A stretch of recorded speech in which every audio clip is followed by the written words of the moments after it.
तो एसी वाली राजनीति को आप किस तरह से देखती हैं? कि मंजिलें तो मिल ही जाती हैं भटक करके ही सही, भटके तो वो हैं जो घर से निकले ही नहीं। राम गोपाल जी जो है वो पहले तो ट्वीट आता है कि मुसलमान और जितने भी दलित पिछड़े हैं उनको लेकर मिलने जा रहे हैं। जिस तरह से वो गए ये एक बहुत बड़ा सवाल उठाता है।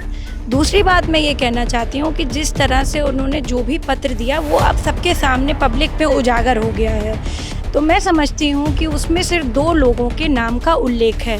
जो मुस्लिम समुदाय के लोग हैं उन पे अत्याचार बढ़ चुका है।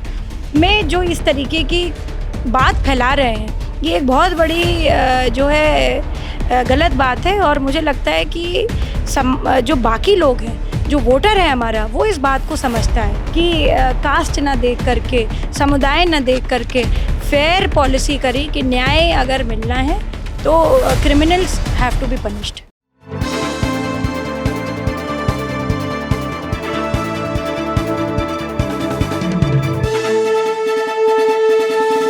प्रोफेसर राम गोपाल यादव की सीएम योगी आदित्यनाथ से मुलाकात के बाद इस वक्त सियासी गलियारों में हलचल मचा हुआ है। हमारे साथ खुद मौजूद हैं मुलायम सिंह यादव की पुत्रवधू अपर्णा यादव जी, और जो कि भाजपा नेता भी हैं। अपर्णा जी, राम गोपाल जी जो है वो पहले तो ट्वीट आता है कि मुसलमान और जितने भी दलित पिछड़े हैं उनको लेकर मिलने जा रहे हैं, लेकिन बात तो कुछ और निकल के आ रही है। देखिए, हर व्यक्ति को भारत में स्वतंत्रता है कि वो अपनी बात प्रदेश के मुखिया से, देश के मुखिया से रख सके, तो मैं समझती हूँ कि इसी क्रम में उन्होंने अभिव्यक्ति करी। परंतु जिस तरह से वो गए ये एक बहुत बड़ा सवाल उठाता है। दूसरी बात मैं ये कहना चाहती हूँ कि जिस तरह से उन्होंने जो भी पत्र दिया वो अब सबके सामने पब्लिक में उजागर हो गया है, तो मैं समझती हूँ कि उसमें सिर्फ 2 लोगों के नाम का उल्लेख है, और ये जनता बहुत स्मार्ट है। और मीडिया के माध्यम से जो हम लोगों को जानकारी प्राप्त हुई है कि जो 2 ही लोगों का नाम है, और बात करी जा रही है कि सारे अल्पसंख्यकों का और पिछड़े वर्ग का जो है उसमें उल्लेख है, तो ऐसा बिल्कुल नहीं है। मैं समझती हूँ कि ये बात सभी को पता होनी चाहिए कि भारतीय जनता पार्टी ने सबसे पहले अपने मैनिफेस्टो में यही कहा था कि ज़ीरो टॉलरेंसेस टुवर्ड्स क्राइम, और आदरणीय प्रधानमंत्री जी ने अभी मन की बात, जो बिल्कुल लेटेस्ट मन की बात है, उसमें ये बात मेंशन करी कि justice is for everyone, justice PD हो सबके लिए। उन्होंने ये तक बात कही कि इनोसेंट जो लोग हैं या उनके जो आचरण पर कुछ कैदियों को, उनको भी रिहा किया जाए, वैसी बात भी कही उन्होंने। तो मैं समझती हूँ कि इन्होंने ये पत्र दिया ऐसे लोगों पर जिन पे इतने दर्जनों केसेस दर्ज हैं, क्यों ये कर रहे हैं, ये जनता बहुत स्मार्ट है, सब समझती है आजकल। अपर्णा जी, एक चीज़ और चल रही है, क्योंकि अब एसी की जो राजनीति है उस पर बड़ी सियासत चल रही है। ओपी राजभर जी ने राष्ट्रीय अध्यक्ष समाजवादी पार्टी को ये सलाह दी कि एसी में ना रहिए, एसी से निकलिए। इस वक्त आप भी धूप में खड़ी हैं, पसीने में तरबतर हैं, तो एसी वाली राजनीति को आप किस तरह से देखती हैं? क्या वो हर आदमी को अपने ऊपर इम्प्लीमेंट करना चाहिए? देखिए, मैं समझती हूँ, मैं बहुत कम एसी का इस्तेमाल करती हूँ और मैं बाहर खड़ी हुई हूँ, जैसे कि आप देख सकते हैं, और जो है मेहनत कश को ही जो है मंजिल मिलती है। तो मैं समझती हूँ कि एक शायर का शेर है कि मंजिलें तो मिल ही जाती हैं भटक करके ही सही, भटके तो वो हैं जो घर से निकले ही नहीं। तो मुझे लगता है कि ये घर से निकलना पड़ेगा और सबको अपना जो है कंफर्ट जोन छोड़ करके जो है लोगों के बीच में जाना पड़ेगा, बिकॉज़ आम जनता कहीं ना कहीं जो है अपेक्षा रखती है कि अपने लीडर से, अपने लोगों, अपने जो इससे बात रख सकते हैं आप, मिल सकें। अपर्णा जी, एक और क्योंकि अब चुनाव का माहौल आने वाला है, कुछ दिन के बाद लोकसभा का चुनाव है।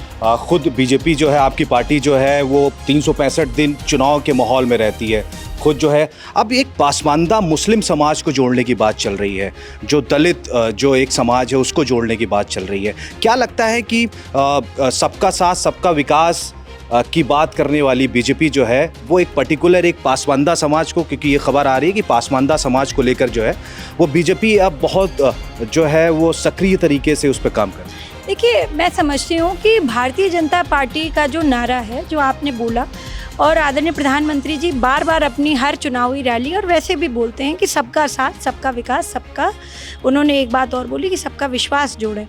तो मैं समझती हूँ कि हर समाज, हर समुदाय, हर अल्पसंख्यक समुदाय, पिछड़े वर्गों का समुदाय हमारी भारतीय जनता पार्टी के साथ जुड़े, उनको एक कंफर्ट जोन लगे कि भाई हम अपनी बात रख सकते हैं, हमारी बात की सुनवाई होगी, हमारे समाज की बात की सुनवाई होगी।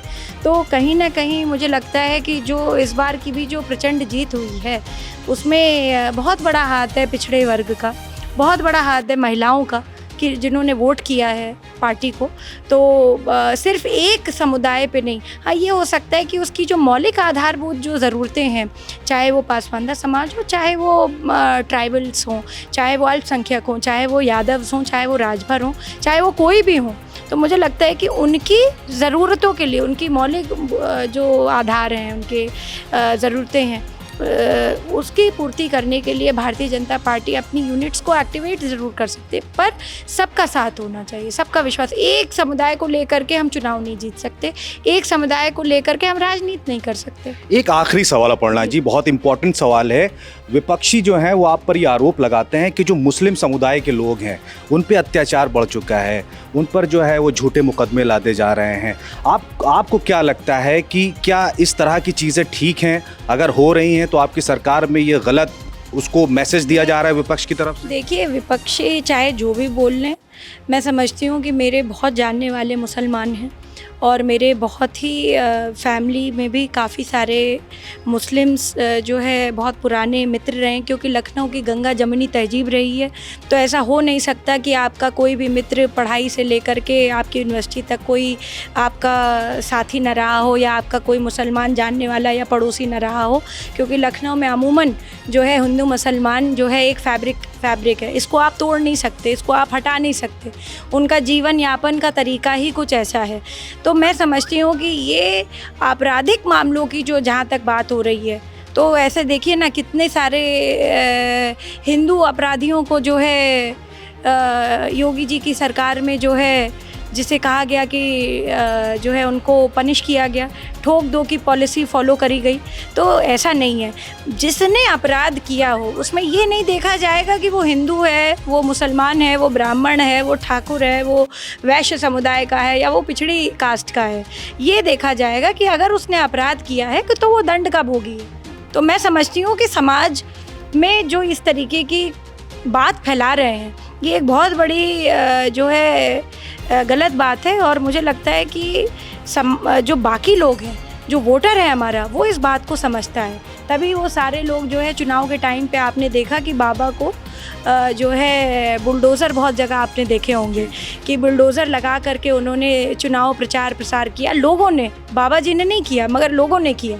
तो उस बात को मुझे लगता है लोगों ने अप्रिशिएट भी बहुत किया है कि कास्ट ना देख करके, समुदाय ना देख करके फेयर पॉलिसी करी कि न्याय अगर मिलना है तो criminals have to be punished. इस बात। चलिए, बहुत बहुत शुक्रिया। ये थी अपर्णा यादव, जिनका साफ कहना है कि प्रोफेसर राम गोपाल यादव जिस तरह से सीएम योगी आदित्यनाथ से मिलने गए थे, क्योंकि जिस ट्वीट को लेकर ये कहा जा रहा था कि अलग अलग समाज की समस्याओं को लेकर वो मिलने गए हैं, और पीछे के दरवाजे से आखिर वो सिर्फ व्यक्ति विशेष के बारे में जो है वो पूरी जानकारी योगी आदित्यनाथ को देने गए थे। कैमरा पर्सन आयुष के साथ मुजाहिद जैदी, द लीडर हिंदी, लखनऊ।